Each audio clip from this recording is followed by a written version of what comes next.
Hello అండి, నా పేరు doctor Shravya, infertility specialist, Riya fertility and test baby centre, CN hospital, Kurnool. ఈ రోజు మనం ఒక పేషెంట్ గురించి మాట్లాడుకుంటాం. ఈ పేషెంట్ పేరు శ్రీలక్ష్మి. ఈ పేషెంట్ గురించి మనం మాట్లాడుకోవాలి. ఈ అమ్మాయికి పెళ్ళే దగ్గర 10 years అవుతుంది. మనకి కర్నూలు దగ్గరలో ఉన్న సరౌండింగ్ నుంచి వచ్చారు వీళ్ళు.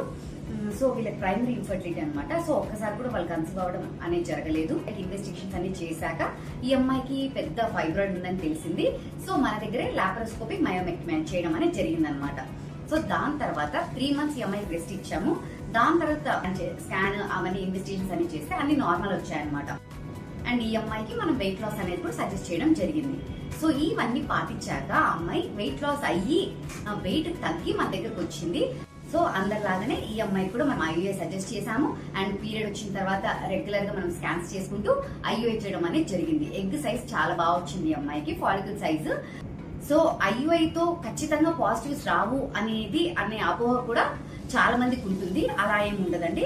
మనం కరెక్ట్ గా ట్రీట్మెంట్ ఇచ్చుకుంటూ కరెక్ట్ స్కాన్స్ చేసుకుంటూ ఐయుఐ చేస్తే చాలా మందికి పాజిటివ్ వచ్చే రిజల్ట్స్ చాలా ఎక్కువ అనమాట. 10 years తర్వాత ఫస్ట్ అటెంప్ట్ ఆఫ్ ఐయుఐ తోనే పాజిటివ్ రావడం జరిగింది. అండ్ బీటా హెచ్సిజీ వాల్యూ కూడా సంథింగ్ లైక్ 7,800 వచ్చిందండి. చాలా బాగా వచ్చింది. అండ్ ఆ కపుల్ హ్యాపీనెస్ అంతా ఇంత కాదు. కంగ్రాచులేషన్స్. హార్ట్ బీట్ కూడా వచ్చేసింది. కంగ్రాచులేషన్స్ అండి, హార్ట్ బీట్ కూడా వచ్చేసింది.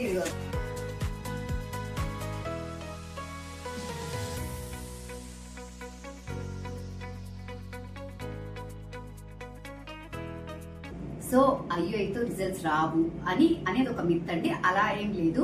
మీరు మంచి పాజిటివ్ హోప్ తో ఉండండి. కరెక్ట్ ఇన్ఫర్టిలిటీ స్పెషలిస్ట్ దగ్గరికి వెళ్ళండి. సో కరెక్ట్ టైంలో ట్రీట్మెంట్ తీసుకుంటే దాంతో కూడా మనం ఇలాంటి మిరాకిల్స్ చాలా చూడొచ్చు. ఓకేనా? Thank you.